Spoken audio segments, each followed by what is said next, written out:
Ang pagpapakasakit ng ating Panginoong Hesukristo ayon kay San Marcos.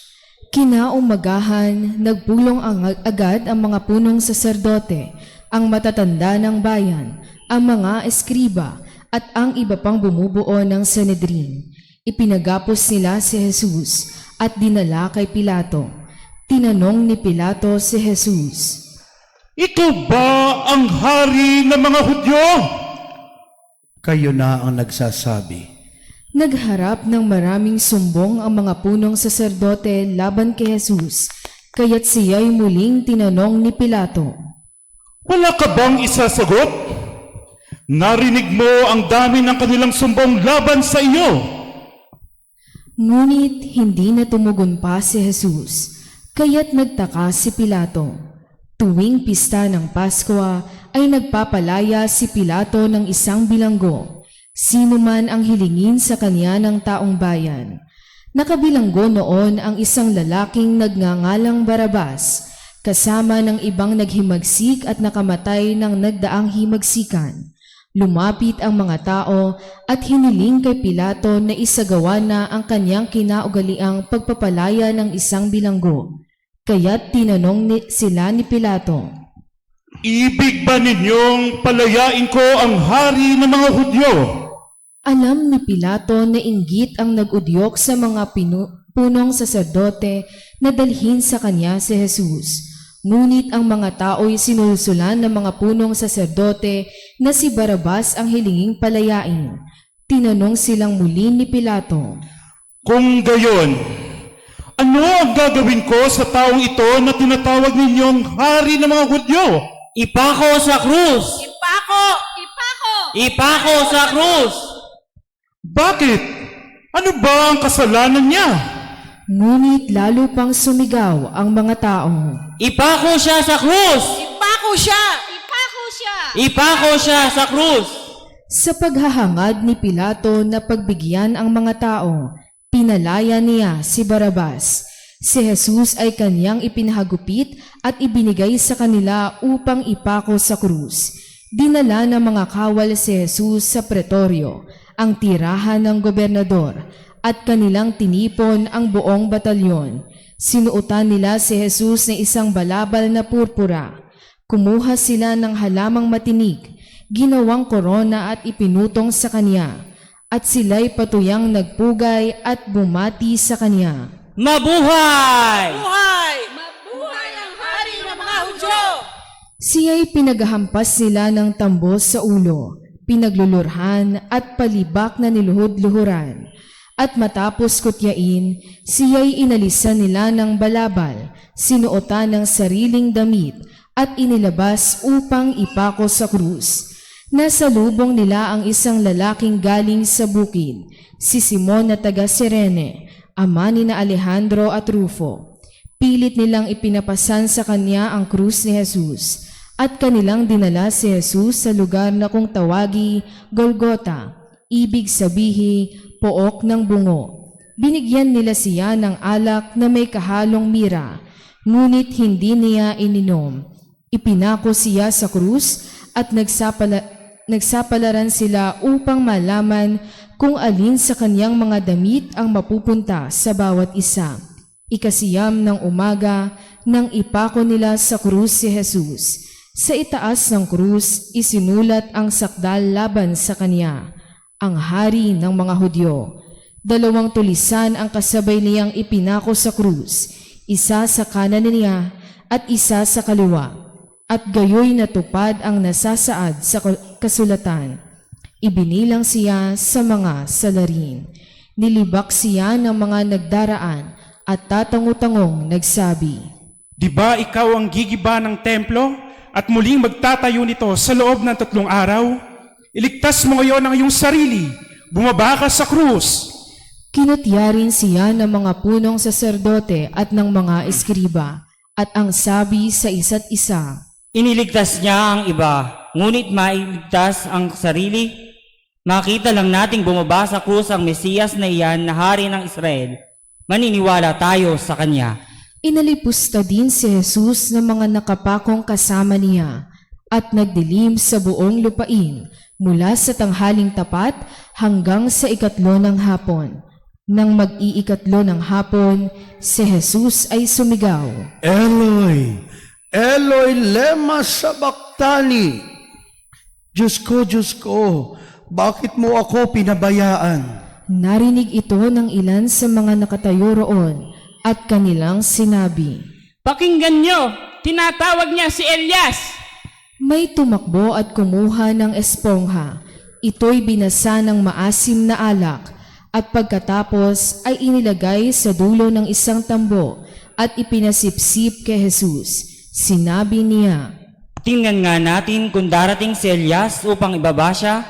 Sumigaw ng malakas si Jesus at nalagutan ng hininga. Magsiluhod po ang lahat.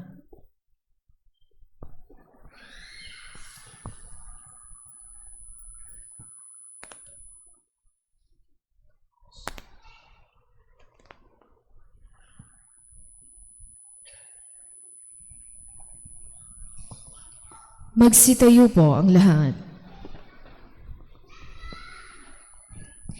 Biglang nawasak sa gitna ang tabing ng templo, mula sa itaas hanggang sa ibaba. Nakatayo sa harap ng krus ang isang kapitan ng mga kawal at kanyang nakita kung paano namatay si Jesus. Kaya't sinabi niya, Tunay ngang anak ng Diyos, ang taong ito. Ang mabuting balita ng Panginoon. Pinupuri ka namin, Panginoong Hesukristo. Magsiupo po ang lahat.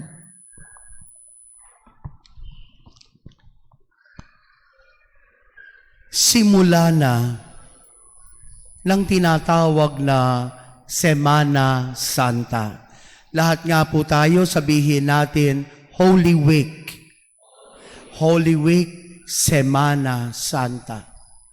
At sa pambungad ng Holy Week, sa unang araw, muli tayong dinala ng mga ebanghelyo. Noong si Jesus ay pumasok sa Jerusalem at nung si Jesus ay dinakip, pinarusahan, pinatay sa krus. At may kapansin-pansin na kaganapan. At ito ay ang pagkakakilala kay Jesus. Sino nga ba si Jesus? Itanong mo nga sa katabi mo nga, sino si Jesus? Sino si Jesus? Kayo po, kung tatanungin kayo, sino nga ba si Jesus? Sa unang ebanghelyo, na kung saan ginunita natin ang pagpasok ni Jesus sa Jerusalem, narinig natin ang maraming mga Hudyo na sumisigaw, Jesus, anak ni David. Jesus, anak ni David. Yan ang unang pagkakakilanlan na ibinigay sa atin. Si Jesus ay anak ni David. Father, ano ngayon kung anak ni David? May ibig sabihin yan. Kasi ang nasa isip ng mga Hudyo, ang darating na Mesiyas ay manggagaling mula sa lahi ni David. Sa lahi ni David. At ito nga ang nangyari. Sa paglipas ng panahon, isinilang si Jesus at ang kanyang mga ninuno, makikita natin, it is connected to King David.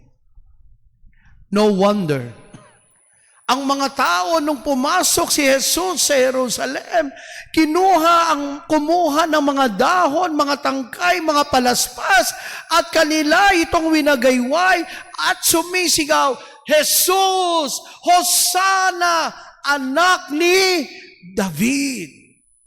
Lahat nga tayo, itaas ang mga palaspas, iwagayway, sabihin natin, Hosanna, anak ni David.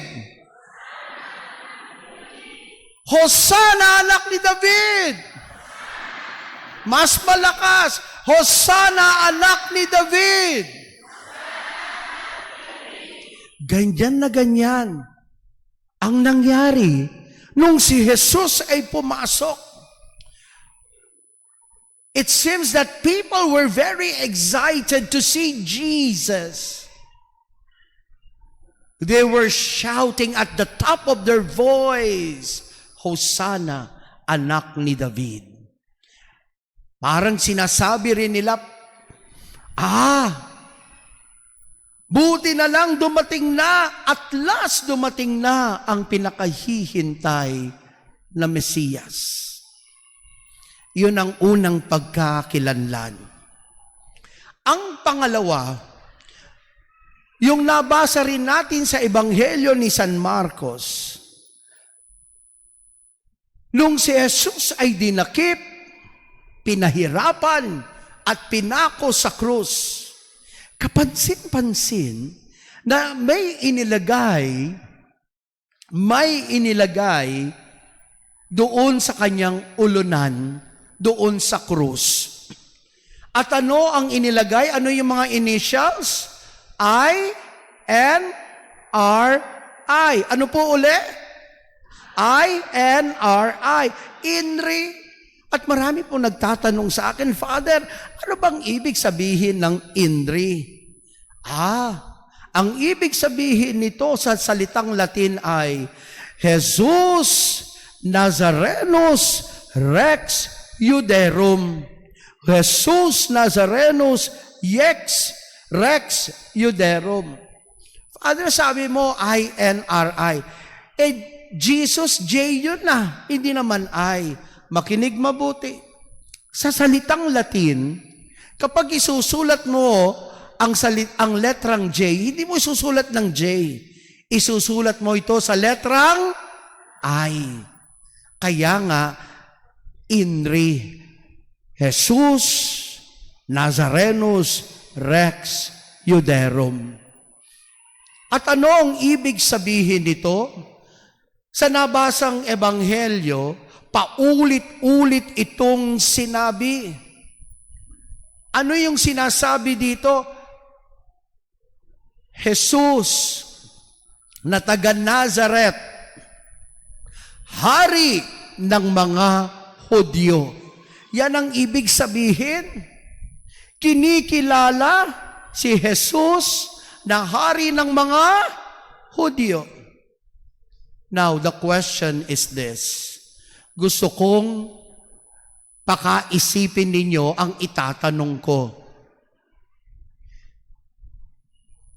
Doon sa unang pagkakakilanlan, nung pumasok si Jesus sa Jerusalem, anong sabi ng mga tao? Hosanna, anak ni David. At dito, anong inilagay doon sa ulunan ni Jesus? INRI, nang ibig sabihin, Jesus, taga Nazaret, hari ng mga Hudyo. Yan ang mga nilagay, ha? Yan ang mga sinasabi. Question now. Makinig kayong mabuti. Ito ba ay mga salitang kumikilala kay Jesus kung sino talaga siya? Ito ba'y mga salitang papuri kay Jesus? Sa palagay ninyo. Uulitin ko ang tanong. Yung bang mga sinigaw ng mga taong Hosanna, anak ni David, at Jesus na taga Nazaret, hari ng mga Hudyo, ito ba'y talagang mga salita na nila na kinikilala nila si Jesus na Mesiyas? Kinikilala nila si Jesus ba talaga na hari ng mga Hudyo? Yes or no? Di kayo makasagot ngayon. Sa palagay ninyo, ano yung sagot? Kinikilala ba talaga nila si Jesus? Kinikilala ba si Jesus na anak ni David at hari ng mga Hudyo? Yes or no? Iba-iba yung sagot nyo. Yes, no. Ano ba talaga? Ano ba talaga? Nagdadalawang isip kayo, no? Kasi po, di ko po maalis sa inyo ang medyo maguluhan. Kasi ako rin, nung una kong mabasa ang mga ebanghelyong na ito, nung ako'y bata pa, gulong-gulo rin ako. Sabi ko, paano nila kinikilala si Jesus na anak ni David? Paano nila kinikilala si Jesus na hari ng mga Hudyo? Kung tunay nilang kinikilala, bakit nila pinako si Jesus? Bakit nila pinahirapan si Jesus? Bakit nila pinatay si Jesus? Yan ba ang tunay na pagkilala? Now, I ask you again, tatanungin ko po kayo muli, ito ba'y tunay na pagkilala? Yes or no? No! Kasi ang mga salitang ito is mga salitang pangungutya kay Jesus. Kaya nga mababasa natin, sige nga, kung ikaw talaga ang hari ng mga Hudyo, kung ikaw talaga ang Mesiyas, iligtas mo ang iyong sarili. Ibaba mo ang sarili mo mula sa krus. Kaya yung mga title na yon, totoo. Pero hindi sincero ang mga Hudyo. Hindi ko naman po nila lahat, pero marami sa kanila. They are not true on the words that they utter. Hindi sila totoo sa kanilang sinasabi. Kinukutya lamang nila si Jesus. At yung pangatlong pagkakakilanlan, sa bandang huli ng Ebanghelyo, ano ang sabi doon? Ano ang sabi doon sa huling bahagi ng Ebanghelyo? Sabi nga dito, di ba? Surely, He is the Son of God. Tunay ngang anak ng Diyos. At ang mga salitang ito'y namutawi sa isang kapitan ng mga kawal. Isang kapitan na tumulong sa pagpatay kay Jesus. Isang kapitan na naging saksi sa mga sakit, sa mga luha, sa mga pinagdaanan ng ating Panginoon.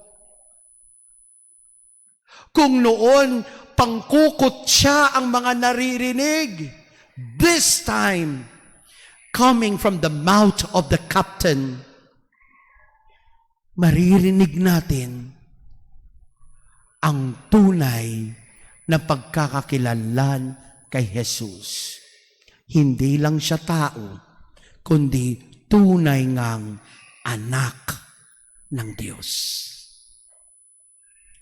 Sa simula ng Semana Santa, muli tayong binabalik sa paghihirap ng ating Panginoon. Na bagamat tayo ay makasalanan, bagamat isa tayo sa mga nagpapako kay Jesus sa krus, patuloy niya tayong minamahal. Patuloy niya tayong nihayakap.